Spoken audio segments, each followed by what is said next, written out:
Dear brothers and sisters and youth, Om Sai Ram. We are celebrating today the life and teachings of Sri Sathya Sai Baba, the boy who came as Satya Narayana Raju. At age 13 by Western reckoning, he revealed his identity, and over time, he revealed his mission to reawaken in man the awareness of divinity within him, to re-establish Dharma in the world and put it on a firm footing, to uplift humanity and to relieve the suffering of the poor and the distressed. He exhorted all to love God, to fear sin, and to observe morality in society. Swami taught through his own example, through 26,000 pages of discourses and writings. And these 26,000 pages are the sacred texts that will carry forward and inspire humanity for millennia. To experience his love was truly life-changing, as so many of you have experienced. It was transformational for millions. The slightest timely glance from him would take you to the highest inexpressible joy, and how we longed for those glances. The service projects that Swami initiated and which continue today, are also unprecedented in global history. The water projects brought water to millions of thirsty people. Over 10 million, I understand. The city of Madras, which had run out of water, not being on a major river and a major city, that project of relining that canal was one of the largest privately funded infrastructure projects in the history of the world, to bring water to a city of some I think at the time might have been 7 or 8 million people. Swami's education programs, education in human values, are what Swami said will change the world. He integrates values of love, truth, righteousness, peace and non-violence into every lesson in the curriculum and into every activity in the school or college. Knowledge and good character is the outcome. And the students who are passing through his schools and colleges are becoming business and community leaders and political leaders. There are hundreds of primary and secondary schools in India and around the world. Swami's teachings have elevated the status of women in society. Anantapur Women's College was the first of his tertiary education institutions. The Institute of Higher Learning, his deemed university, was determined by the University Grants Commission of India, an independent body, determined to be the crown jewel of the university system in India. The majority of Swami's teachings are based on values and values-based education, as these will transform society.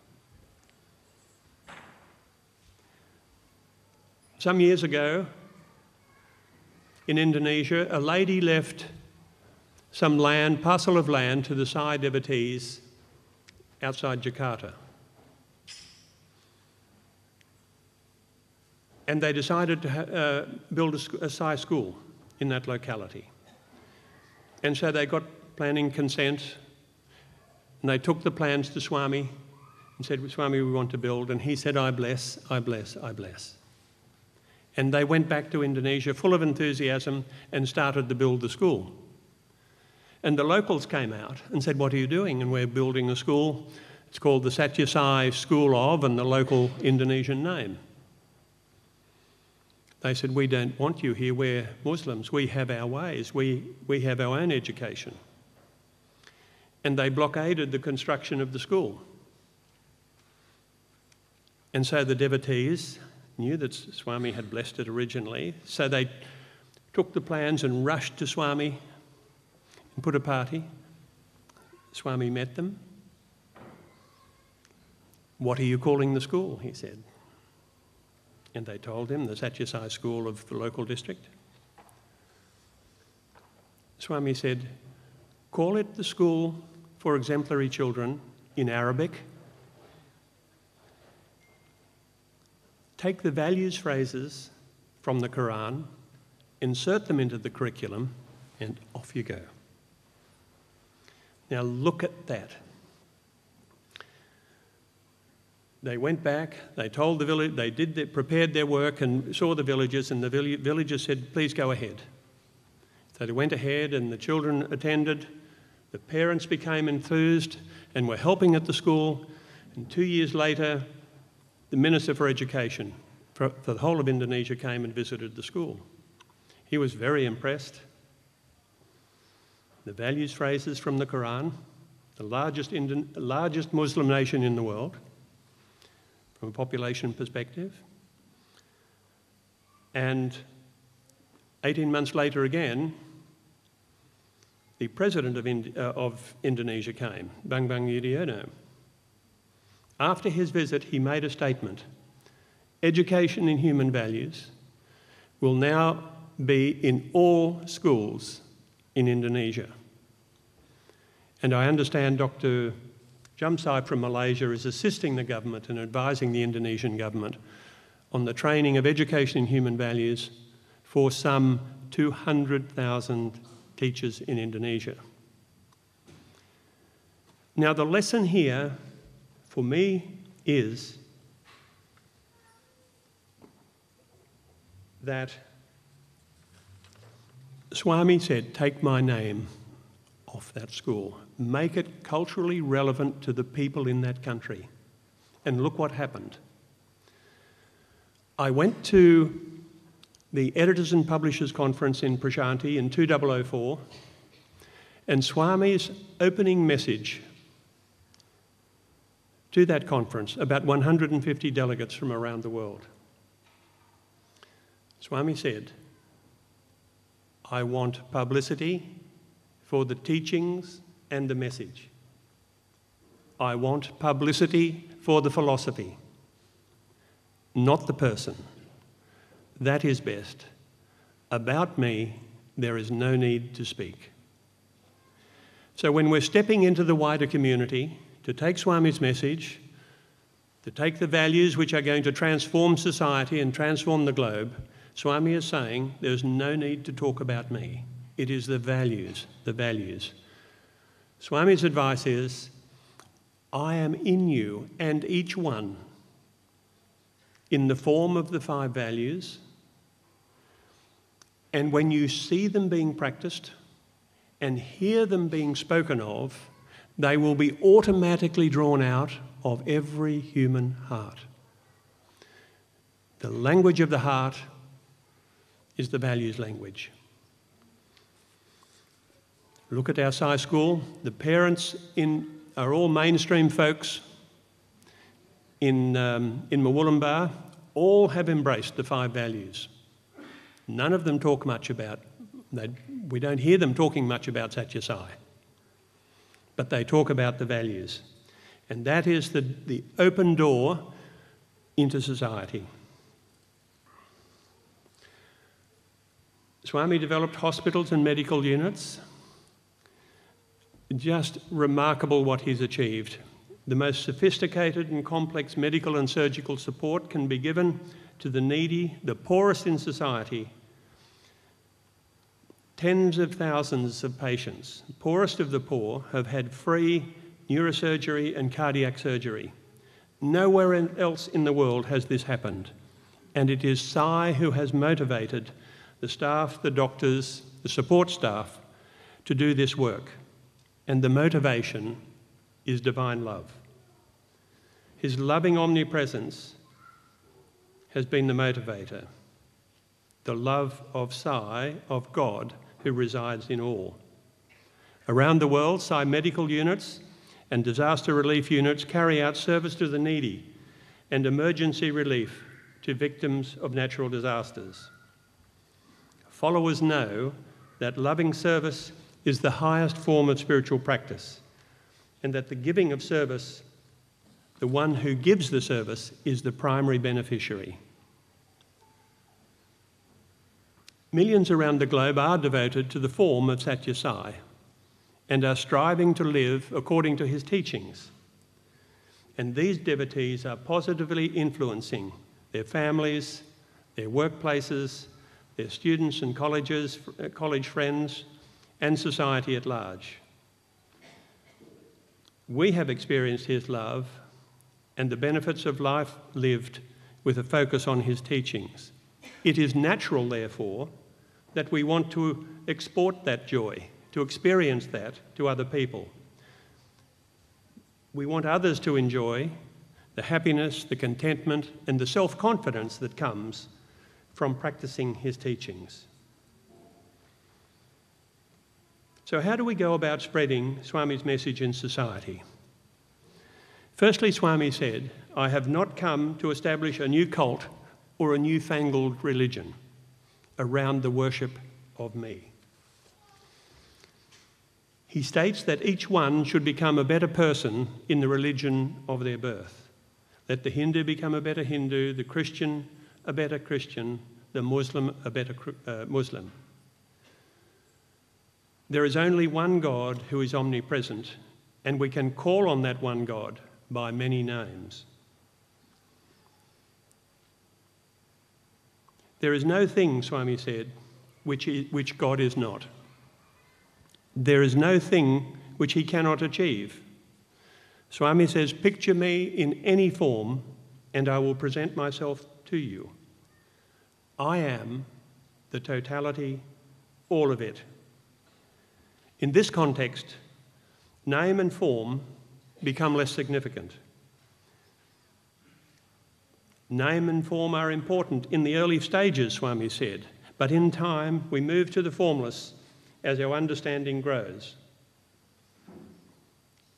Baba stated that our ritual practices in due course must also be given up and replaced with universal love, unshakable equanimity, and ever-active virtue.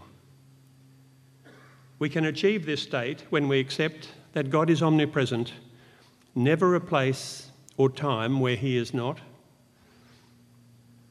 that he is the doer, his will prevails in all circumstances, and that the best antidote to the problems of life is to do good work and to love all, serve all. Baba spoke a great deal about the need for us to connect with conscience, the voice of God within. The prompting of conscience must guide our every action. We must foster a sensitivity to the prompting of conscience. A breach of conscience, Baba says, is an act of violence against ourselves. The question is, what will characterise the golden age which Swami has forecast will come? And it will come sooner than we think. Swami said it will be characterised by a time when the citizens of the world will be guided in their every action by the prompting of conscience. It's a wonderful glimpse of what the golden age will look like when we're all guided by the prompting of conscience. Follow your conscience, you can never be wrong. When God is present in every human being and guiding them through conscience, the form of God that individuals may choose to worship becomes less relevant. Baba said, "Do not promote me. If you want to promote me, live an exemplary life and let others inquire what it is that motivates you to be so." When we engage with the community at large, we need to be very careful to avoid promoting Swami.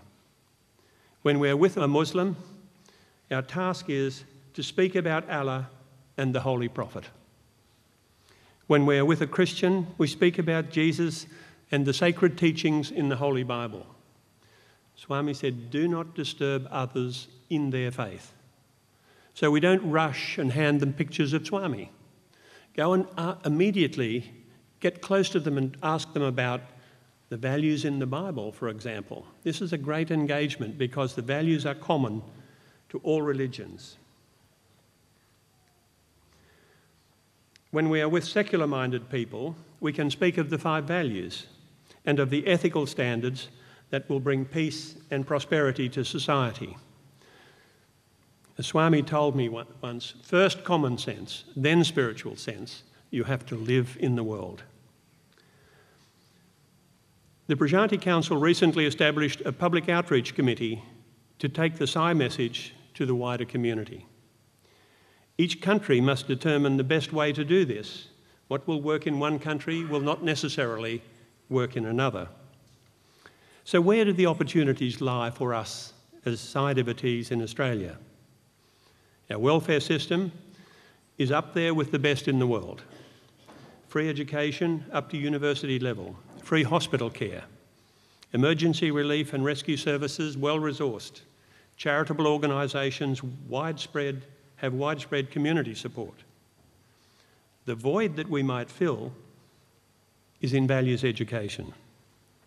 In a strange way, Australians expect each other to be law-abiding, principled and ethical, yet there are few programs and policies that will actively educate youth and adults in the practice of values. This is rather an interesting aspect. Years ago, when I was mayor of my town, I was at a function one evening, and sitting opposite me was a vice-chancellor of a university. And I knew him reasonably well. So I said, can you tell me about values in your university? Do you actively teach values? I think I knew the answer, by the way. And he said, no, we don't. None of our business. And I said, Ken, what happens if you catch someone cheating? We expel them, he said. Well, how are they expected to know? And I didn't get an answer, and I wasn't in the good books at that for the rest of the night. But it's rather interesting that we have in Australia this high expectation, but there are so very few programs that actually teach values other than, and a 1-hour ethical session in a high school is not going to be enough. The newly structured institute in Australia, in our organisation in Australia, very well resourced, wonderful team of Sai devotees, quite a range of skills. They are now developing a very strong focus on taking values-based programs external to our organisation. They're well advanced, very close to finishing a good parenting program that has had the language polished so that it will be acceptable to the wider community. We've removed the devotional language and made it a mainstream program. And very soon, the Institute will be coming to our organisation at large and looking to train facilitators to take this to out into the community more actively. The Institute is also well advanced in developing a teacher training program with a view to getting government accreditation so that it will be acceptable as a professional development program for teachers throughout Australia. And that is well advanced, and the education authorities are looking forward to this because they said no one else is doing this. Other opportunities might come in values-based leadership courses and the finding of self-confidence for youth through values. And I'm very optimistic about what we can achieve. We've seen some of the, we've heard something again about the Sai School in Murwillumbah. Next year will be its 20th anniversary. They've got wonderful staff, appreciative parents, The graduating students are well grounded in good character qualities, and we're getting excellent academic outcomes at the top of that cluster. In fact, 3 of those 5 directors of that school board are from Melbourne. But the school does need ongoing support. The school board have now got a focus on they've reached a point now where they feel they can step out and seek partnership schools in various states around Australia. So we're on the verge of stepping out very actively. It's been a long path, and to be a director of a school, a private school that doesn't charge tuition fees, as Dr. Dahl said to me when I first went onto the board, this is an accelerated path to going grey. And it is. Just finally, I would like to talk about the other aspect of public outreach, and this is unity of faiths. Here in Melbourne, you've had a very successful program engaged with music and religious music, and I think this is an area where we can really make progress, and we're very happy that you've been using those initiatives here. And I've mentioned this in Prashanti Council, how I feel this might be an area, especially in the West, where we can get really good connections. The other aspect of unity of faiths is not to focus on the different practices and rituals, but to focus on those things which are common to each faith. The values. And that is the language of the heart. These are the values that will appeal to every human being. Our task as devotees is to embrace the full breadth of his teachings and his mission, and not limit our love to our own Sai community. Swami said, if you talk just of community, you are limiting. We've got to move to unity with all. So Swami has asked us to be very particular about that. I would now like to just finish by making one short reading where Swami is appealing to us. Your mission has begun. These are my words to you, my dear devotees.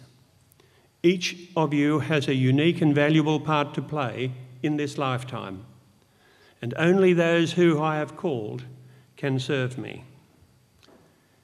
Be about my work, my devotees. Your breath will carry the scent of the blossoms of heaven. Your example will be that of angels, and your joy will be my joy. Om Sai Ram.